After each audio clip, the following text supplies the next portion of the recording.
Salam, hər vaxtınız xeyir olsun dəyərli izləyicilərim. Bu günləri sizə çox asan hazırlanan, inandırım sizləri dadından, ləzzətindən doya bilməyəcəyiniz cəmi 300 qram istənilən margarin yağı ilə çox ləzzətli, xırçıltılı, qat-qat şirniyyatlar hazırlayacağım.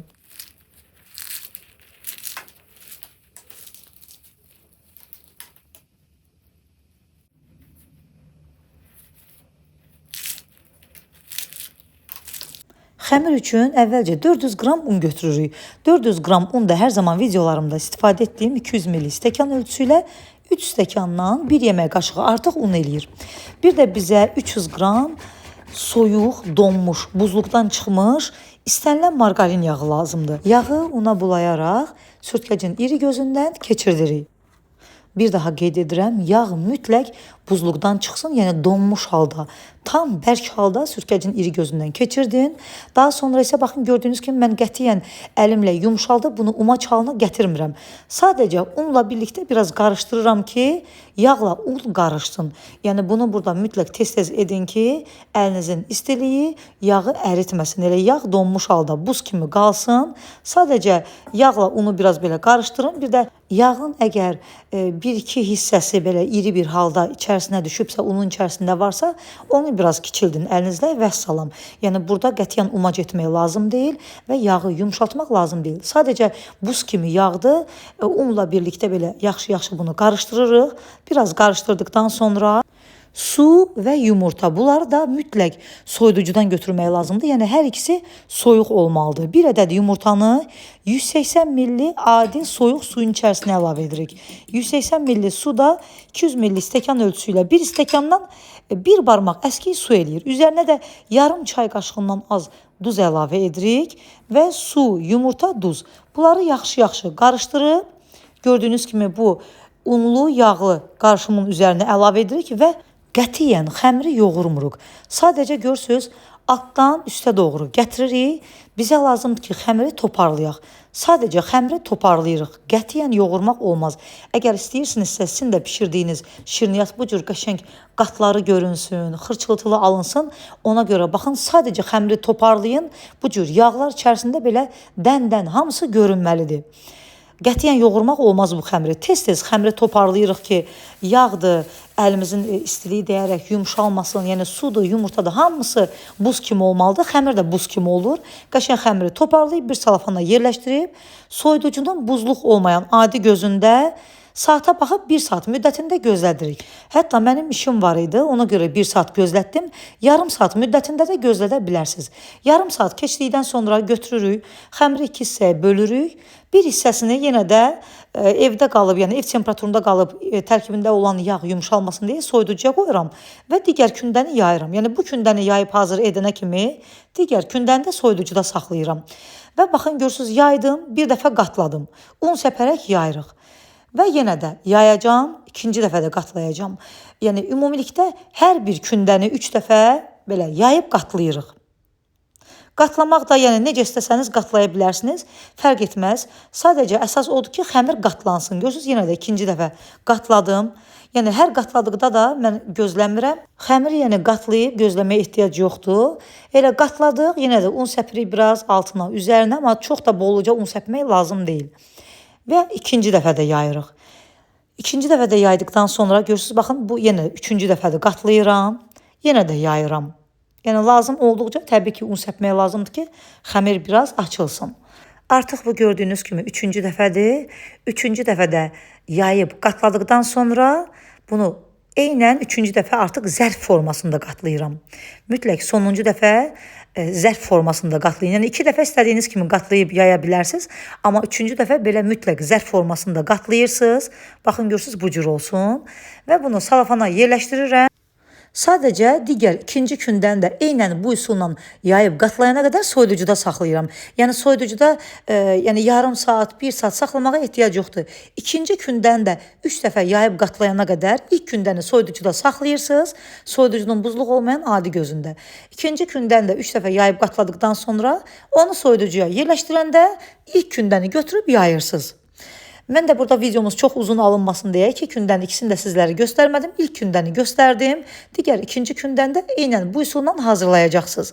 Baxın, artıq deməli ikinci gündən də mən 3 dəfə yaydım, qatladım, soyuducuya yerləşdirəndə bu ilk gündəni götürdüm soyuducudan. Və ilk gündəni gördüyünüz kimi biraz uzun sov şəkildə, yəni düz bucaqlı formasında yaydım. 5 mm qalınlıqda yayırıq və kvadrat formasında kəsirik. Gördüyünüz kimi kənardan da biraz incə xəmirlər qalıb. Onlar da sonra, yəni ən sonda üzərinə şəkər tozu bulayıb yazıçok formasında, yəni o cürdə bişirəcəyik. Sadə formada çox gözəl alınır. Bu reseptlə tam 2 list dolu, xırçıltılı, qat-qatlı, super ləzzətli şirniyyatlar alınır. İçliyi də qalıb sizin zövqünüzə.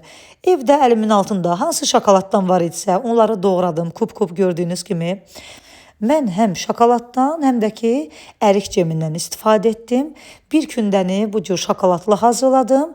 Digər kündəni də onu da cemli hazırladım. Siz də evinizdə əlinizin altında nə varsa onunla hazırlaya bilərsiniz. Həm cemlə, həm pletka şokoladla, damla şokolad olsun, şokolad yağları olsun.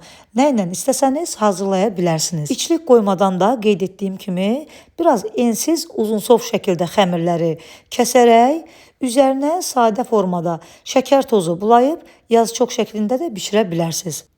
Xəmirləri də görürsüz, qatlayarkən, yəni hər tərəfini çox belə bərkitmirik. Sadəcə orta hissəsinə biraz baxın, bu hissədən biraz bərkidik və salam. Sobanı amma mütləq öncədən yandırmaq lazımdır. Bu cür yağlı, qat-qat formada olan, Napolyon xəmirində olan xəmirləri mütləq 200 dərəcədən, yəni aşağıda bişirmək lazım deyil. Mən öncədən isitmişəm sobanı, konveksiya rejimində 200 dərəcədə sobanı yandırmışam. Mütləq yüksək dərəcədə bişirilməlidir ki, tərkibində olan yağ axmasın. Yəni yağ içərisində qalanda qatlar da gözəl olur. Həm qatları bilinir, həm xırçıltılı alınır. Amma zəif odda bişirəndə bu cür xəmirləri yağı axıb tökülür və nəticədə də qatlar alınmır. İlk kündənin üzərinə qətiyyən yumurta sarısı çəkmədən sobaya yerləşdirdim. Amma digər ikinci kündən isə üzərinə yumurta sarısı çəkirəm və ikinci kündən də eynən üsulla yaydım. Kvadrat formada kəsdim. İçlik olaraq isə bu dəfə ərik cemindən istifadə etdim. Amma kündələr kiçik ölçüdə olduğu üçün mən yarım çay qaşığından da az demək olar ki, içlikdən istifadə etdim. Baxın, ilk list bişib hazır olduqdan sonra ikinci listimi yerləşdirdim. Tam 30 dəqiqə müddətində, yəni 30-35 dəqiqə müddəti arasında bişib hazır olurlar. İlk hazırladıqlarımın üzərinə yumurta sarısı çəkmədiyim üçün üzərinə bolluca şəkər pudrası səpirəm. Amma digərlərin isə üzərinə yumurta sarısı çəkdiyimə görə gördüyünüz kimi üzərləri xına kimi qıpqırmızı qızarıb. Bunu da sizə göstərirəm ki, necə istəsəniz hazırlaya bilərsiniz. İstəsəniz üzərinə yumurta sarısı da çəkə bilərsiniz və ya sadə şəkildə də elə bişirib, sonda isə tam soyduqdan sonra üzərinə bolluca şəkər pudrası səpə bilərsiniz. Görürsünüz, qatları hamısı tək-tək bilinir. Bunların içərisinə, bu yumurta çəkdiklərimin içərisinə demək ki, ərik cemindən istifadə etmişəm. Amma digər ilk hazırladığım listlərin içərisində olan isə şokoladdan istifadə etmişəm. Baxın, bunu da üzərinə sadəcə şəkər tozu səpmişəm. Yazıçok formasında hazırlanıb. Gördüyünüz kimi hamısının qatları tək-tək sayılır. İndi kəsəyim, iç görünüşünü sizlərə göstərim. İnanın, o qədər gözəl alınıb, o qədər dadlı, ləzzətli alınıb ki, şərt deyil qat-qat xəmir üçün lazım olan yağdan istifadə edəsiniz. Adi, sadə, istənilən margarin, paçka yağlardan istifadə edə bilərsiniz. Amma əsas odur ki, yəni mən hazırladığım kimi mütləq dediyim nüanslara hamısına diqqət etsəniz, hazırladığınız sizin də bu xəmir bu cür çox ləzzətli, qat-qat, xırçıltılı alınacaq.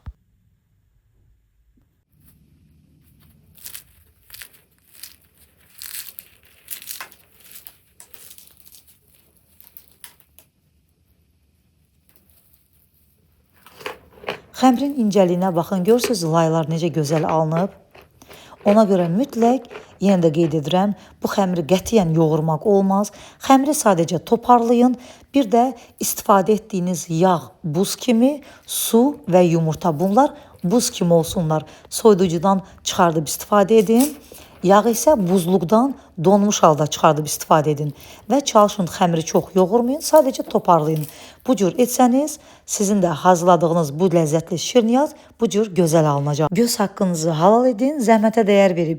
Yuxarıda gördüyünüz bəyən düyməsinə toxunaraq videolarımızı bəyənməyi unutmayın. Əgər bəyənirsinizsə, mütləq yaxınlarınızla da paylaşın. Dəstəyiniz və gözəl sözləriniz üçün hər birinizə minnətdaram. Yeni videolarda görüşmək ümidi ilə sağ olun, salamat qalın.